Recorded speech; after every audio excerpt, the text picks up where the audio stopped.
في فيديو سريع كده هوريكم بقى المرجان المقلي. يعني انا عملت لكم قبل كده تيست على اسماك كتيره جدا، بس ما جربناش نشوف فص لحم المرجان المقلي ده عامل ازاي. سمكات المرجان دي، بصوا السمكيه دي يعني سمكيه مميزه جدا وطعمه جدا وليها اكلتها، مش اي حد يحب المرجان ده.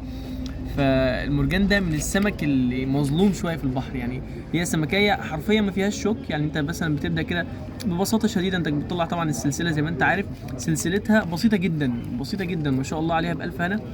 بص هتقشر السمكيه، لو انت طبعا ما بتحبش طبقه البريدنج دي، الطبقه اللي بتكون على السمكيه دي، فبسهوله بسيطه كده انت بتشيل الطبقه دي لو انت ما بتحبهاش. هتتفرج بقى على احلى فص سمك مقلي هتاكله في حياتك. يعني هي حرفيا المرجان ده ارخص من المكرونه، بس انا بالنسبه لي كمحمد يعني احب المرجان ده اكتر من اي حاجه تانية. بصوا السمكيه، بصوا ما شاء الله، بصوا طبقه البريدنج بتاعتها.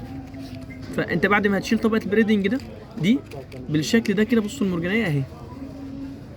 بص يا باشا، بص يا باشا، هتبدا تفصل بقى السمكيه كده بالشكل ده. هي على فكره ما فيهاش شوك تماما، لا كبير فيها ولا صغير فيها، اهي يا دوب سلسله الظهر اهي. بصوا الجمال كده، بصوا كده، في كده مفيش كده. بصوا الجمال ان شاء الله. طبعا اللي في قلبها ده دي تتبيله السمكيه بقى، ايه التتبيله اهي. والسمكيه زي ما انت شايفه كده لحم صافي ما شاء الله عليها بالف هنا. بصوا الجمال، عصره الليمونه الجميله بتاعتك كده،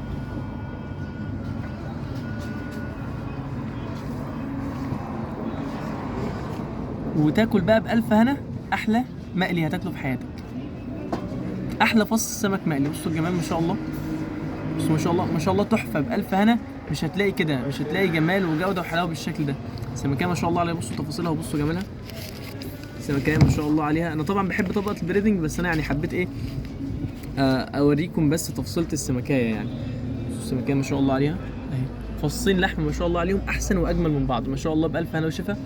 اللي جرب المرجان واللي جرب المرجان بقى يقول لنا رايه في الكومنتات، عجبه ولا لا. كيلو ب 125 جنيه في عرض ال 2 كيلو بالف هنا.